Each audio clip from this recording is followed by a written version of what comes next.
February 7th, we observe National Black HIV/AIDS Awareness Day. This year's observance, however, reminds me of a story in this book I read. It tells how a leader has a strategic plan and mobilizes his army for success. God instructed Joshua with an unusual strategy for the Battle of Jericho.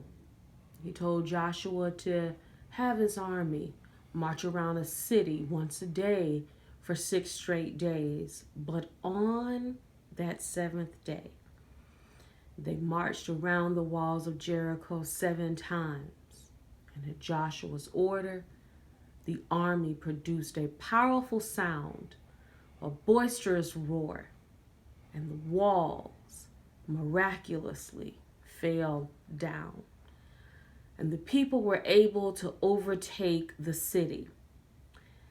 The sound of collective voices operating under one strategy brought victory to the people.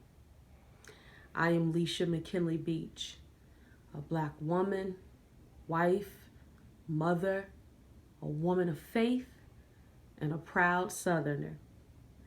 I'm so grateful to be alive during this time because this is our time. From uprisings for racial justice to the fall of a racist leader, from a coronavirus pandemic to a prophetic word that we are coming out of both a pandemic and an HIV epidemic. But it will not happen with our current strategy. See, the following has to occur. There has to be an expansion of Black leadership in key positions in health and human services, for the Centers for Disease Control, state and local health departments. Even on my wish list, for the first time, to have the director of the Office of National AIDS Policy be a Black woman from the South. It is necessary for us to declare racism as a public health crisis. Because once we do that, we now have a platform to prioritize addressing racism in political and health policies. There has to be a recognition, understanding, and an accountability of it. To end HIV, we must take the focus off HIV. See, this is not a silo issue. Now, this may work in other communities, but in Black communities, the model that we have to incorporate is ensuring that HIV becomes a part of existing movements in our community. Because, see, this is not just a health issue. This is a civil rights issue. It's a voting rights issue. It's a social justice issue. And yes, it is a faith issue. And there is a focus, and there must continue to be a focus on health liberation. See, we all want to live in perfect health. But to manifest it, we must be willing to address the social and political norms that have been blockers for over 400 years.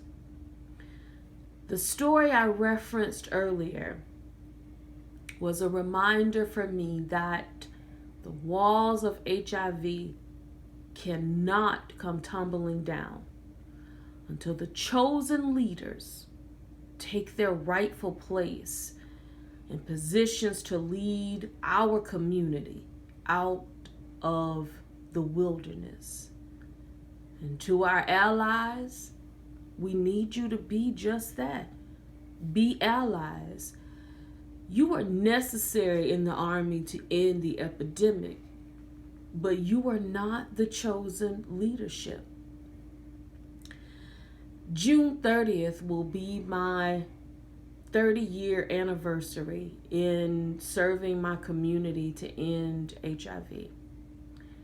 And as the years have gone by, the one constant has been the micro wins we have witnessed against this virus has come only when there have been those who were raised up among us to lead our people to victory. I want to close with remembering two extraordinary people.